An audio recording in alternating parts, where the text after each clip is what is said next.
An historic day for the world, an historic day for America, and guess what, everybody? An historic day for the city of Chicago. The new Pope, Leo XIV, born right here in the Windy City. I'm Anthony Ponce. Mind blown here on the Fox 32 News at noon.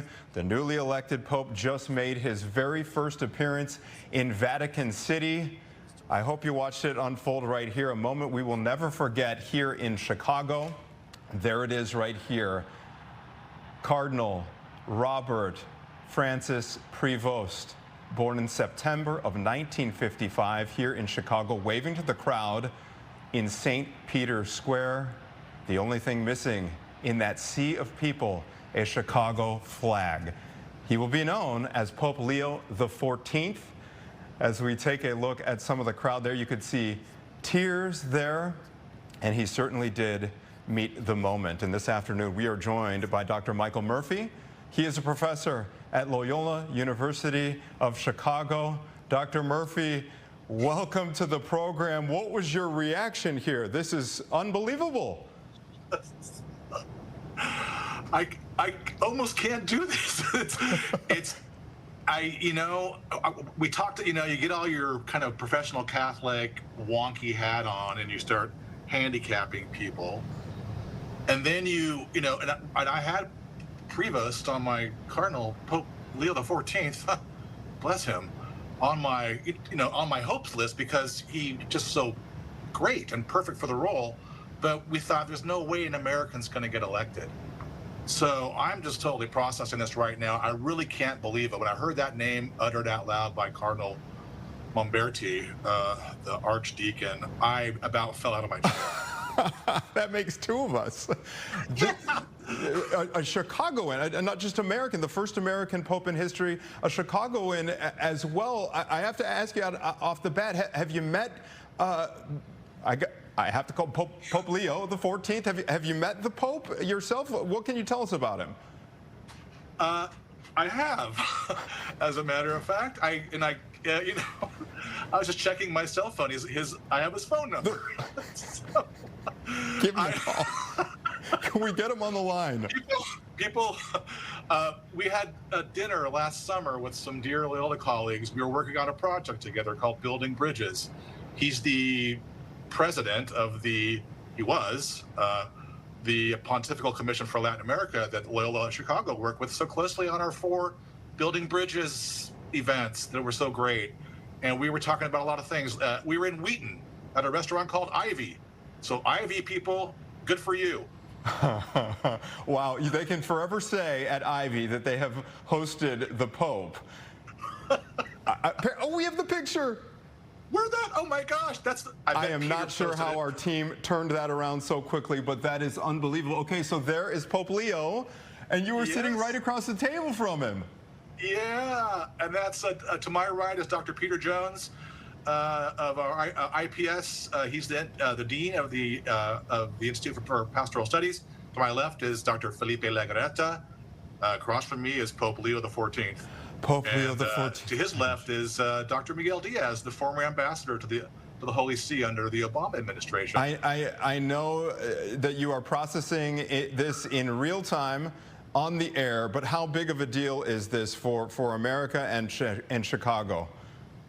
Well, I gotta go back to my Catholic roots first and say it's a big deal for the Universal Church. So I'm so grateful the Holy Spirit has given us Pope Leo XIV. I have a good friend of mine who is from South Holland. What a great city! And he texted me. My texts are blowing up. But for the city of Chicago and where Pope Leo XIV is from, South Holland, they must be dancing in the streets. Our friends over at Villanova University, where Pope Leo XIV got his degree in math, they must be dancing a jig and all their. And he's an Augustinian. That's an Augustinian university. I wondered about that because I'm kind of scouring for information about his bio. Can you tell us a little bit about you called this a huge day for the Universal Church, but the Augustinians. Who are the Augustinians? The Augustinians are, he mentioned it in his, I guess in his welcome or his prayer, his meeting of the good people from around the world in St. Peter's. He's a son of Augustine. Augustine, you can't, rank saints. One of the most important saints in the Catholic Church. He's a doctor of the Church. The order of Augustinians follow St. Augustine's kind of style of Catholicism, which is a great mix of a lot of things: an intellectual style, a Christian realism about sin and grace, and about how life's a journey, and about how learning, how we're called to blend our intellect and our will and our spirits. It's a very old order, and he has had leadership roles in that order. Now, we talked earlier before on another call that the church has all these kinds of orders. Loyola is a Jesuit university. They have their charism and style. There are Franciscans that have their charism and style.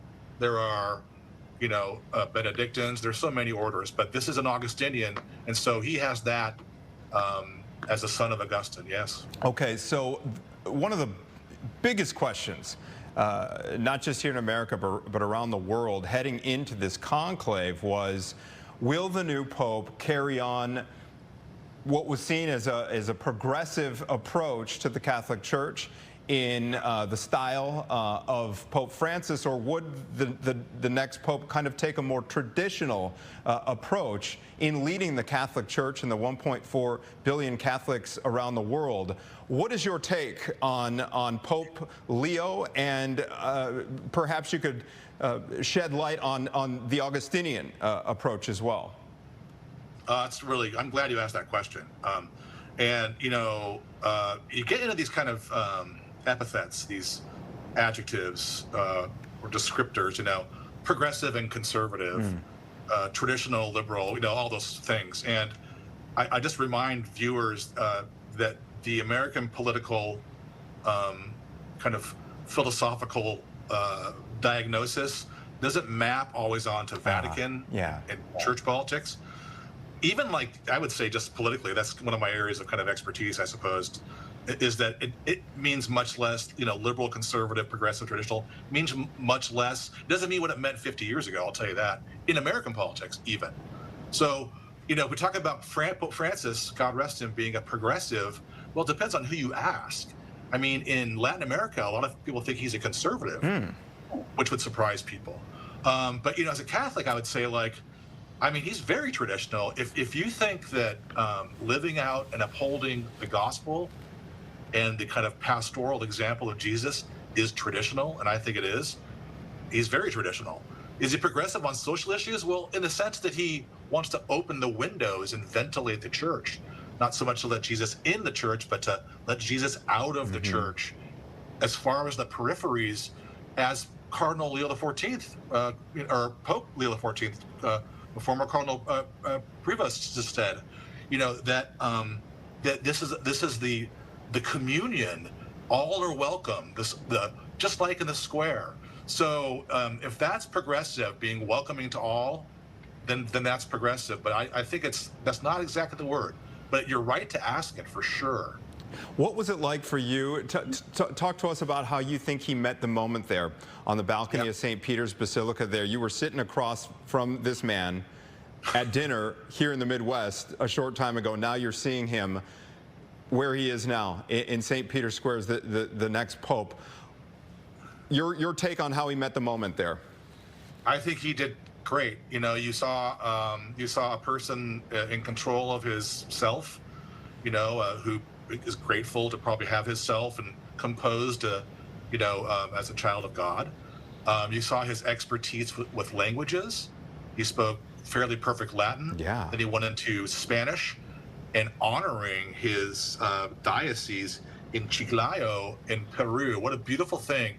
He is, and so this, so many years in Peru, he is an advocate for the poor. And so this gets into kind of his own namesake as Pope, Leo XIV, who really is pretty well known, not as the father of the Catholic kind of social tradition, but Pope Leo XIV was a genius and kind of the pivotal pope who married Catholic tradition, prayer and liturgy and sacraments with action. And so his very famous encyclical Rerum Novarum on the rights of workers from the 1890s, I don't have the exact year, is a game changer. And so for Cardinal Prevost to choose Leo, we know this person is active in the world, but the Augustinian part of him is going to be, you are active intellectually, you're active prayerfully, you are active in action, in ethical, right, just, morally good action in the world, in the Christian tradition. Let's talk about the conclave itself. So it didn't take long here. We're talking about the fourth ballot. What does that say about the consensus among these 133 cardinals that elevated him into this new position? Yeah, I really appreciate the questions. I mean, yeah, so the wisdom here is that if it is four ballots. Some people think it might have been five. Pretty sure it's four, but that it happened so quickly would have meant that Cardinal Prevost at the time probably started getting lots of votes.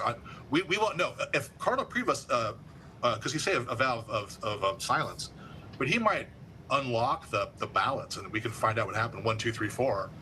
But I think it says to me that that he came in, that the Cardinals, the Cardinal electors had a good. He was a front runner. Would be the conventional wisdom there.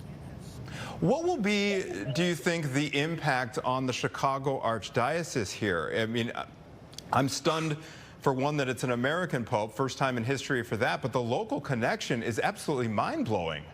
Oh, it's just, you've said, I don't know if I can add anything to that. I'm at a loss for words for all these things we've talked about. And the other wisdom is, like, you don't elect an American pope because, the U.S. is a superpower. Right? And like, you want to stack all the world's kind of political and social and spiritual power into one country. Well, America's also changing a bit, right? So it makes a lot of sense for this pope to be elected. So what's that going to do to Chicago? I mean, Chicago can handle it. It's a good old Catholic town. I'm excited about it. There's so many kind of, so many faithful Catholics of all styles here. And I just think, we have a cause to rejoice. And at the end of the day, we have way more in common, all of us, all humans, for one thing, but for all Catholics for another. You mentioned it's amazing. The American connection here. I do want to read, and stick with me here, Dr. Murphy, but Donald Trump just posted, "Congratulations to Cardinal Robert Francis Prevost, who was just named Pope. It is such an honor to realize that he is the first American Pope. What excitement and what a great honor for our country. I look forward to meeting Pope Leo XIV. It will be a very meaningful moment." So that's what President Trump, had to say moments ago. With regard to Cardinal Cupich, who was a part of this conclave, in terms of the secrecy, would he be able to shed any light, or is that a big no-no? It's a big no-no. Okay. Unless Pope Leo XIV releases everybody. But those cardinals are under vow to not share anything that happened behind those closed doors. Okay. Yeah. Yeah. How do you see the local archdiocese celebrating in the near term? What do the next couple days look like for you guys up at Loyola and around town? I don't know. I think once we pick ourselves up off the floor, we'll make some plans, and we'll make no small plans, right? This is Chicago after all, the city of no small plans. So there's going to be big parties, it's just going to be great. So I know we'll be doing something, and we look forward to it. Yeah, absolutely. I'm processing this in real time too. Chicago. We've had some pretty big moments, haven't we? With the first black president, for example. Now we've got the first American pope. We can claim him for our own, can't we? I love that. I got to say, I was raised in California, born and raised in California, but I was raised. My family are long generational Chicagoans. So I was raised in California by Chicagoans, and I always loved coming here as a kid. And I moved here 13 years ago. And I love living here, and I love everything about Chicago, and I just am so happy that we have those kind of I could say I think I don't know if I'd be a Chicagoan, but maybe by adoption. But I'm very proud to say those things about President Obama and about Pope Leo XIV. Yeah, we're processing this in real time together, sir. Yeah. Yeah, I love it. I love that we're doing that. I mean, so I was thinking how Pope Leo XIV, so if I'm him, right, you had lunch today, right? I mean, is it lunch? Yeah, it's 7:55 p.m. in Vatican City as we take another look at the big moment, the big reveal. Can you tell us anything else about his message there? I know we obviously got versed in the fact that he is fluent in multiple languages, but what did he say there off the top? That was in Latin, correct? It was Italian. I think it was Italian. Italian off the top. Yeah, yeah, and he led with "God loves everybody." He led with "Peace be with you," and God loves everyone, and that evil will not prevail. And then he kind of said more along those lines, and then he began to thank Pope Francis, and Pope Francis installed him as, I think, bishop in Peru, and then as cardinal. And by the way, Pope Leo XIV, as Robert Prevost, was also the prefect for the dicastery of bishops. So the bishops knew him. That's a huge job. So he was wearing a couple hats in the Vatican. So that's a little background there. But he thanked Pope Francis and thanked him for his ministry, his beautiful care of people. And then he began to talk about discipleship and about the call for all of us to live out our mission as disciples, as children of God. He began to say how we might do that by building bridges, by being open to all, by being welcome to all, like he said, like we are together here in the square, all kinds of people, Catholic and non-Catholic. He then prayed a Hail Mary, led us in a Hail Mary, which we all prayed together. That was in Latin, I believe. And then he greeted the people of Chiclayo, Peru, who have a strong Marian devotion, and also recognized their nearness to God in the everyday, la quotidiano. And then kind of went into saying, may peace be with you all, may peace be in your hearts. Then he gave his apostolic blessing. And that's kind of where I stopped taking notes. You have done an amazing job. I'm getting the wrap right now, but one more question before we let you go, and it's been so fun to live through this moment with you. Do you expect him to visit Chicago? Yes. I have no reason for saying yes or no, but that's my gut feeling, is that he will come to Chicago. Pope Francis did not come to Chicago, and I don't see why he wouldn't come here. It's time for a U.S. visit. Time to come here. Sweet home Chicago's the place. I'm going to cue that up in my car on the way home. Dr. Michael Murphy, Loyola University. It has been. I will not forget this moment. Living through this moment with you, sir. Oh, the same for me. I mean, you and I were both just jaw dropped here. That was great. I hope to see you again. Thanks so much. I hope to see you soon. Thank you so much for your time and recapping what now Pope Leo XIV, a Chicago native, an Illinois native, born in South Holland in September of 1955. As we take one last look at St. Peter's Square, we are going to have all the local angles covered for you on today's historic announcement. History made worldwide, history made for America, and history made for the city of Chicago. I'm Anthony Ponce. We're going to have the very latest on the new Pope, Pope Leo XIV, coming up on our news at 4, 5, and 9 o'clock. Have a great Thursday.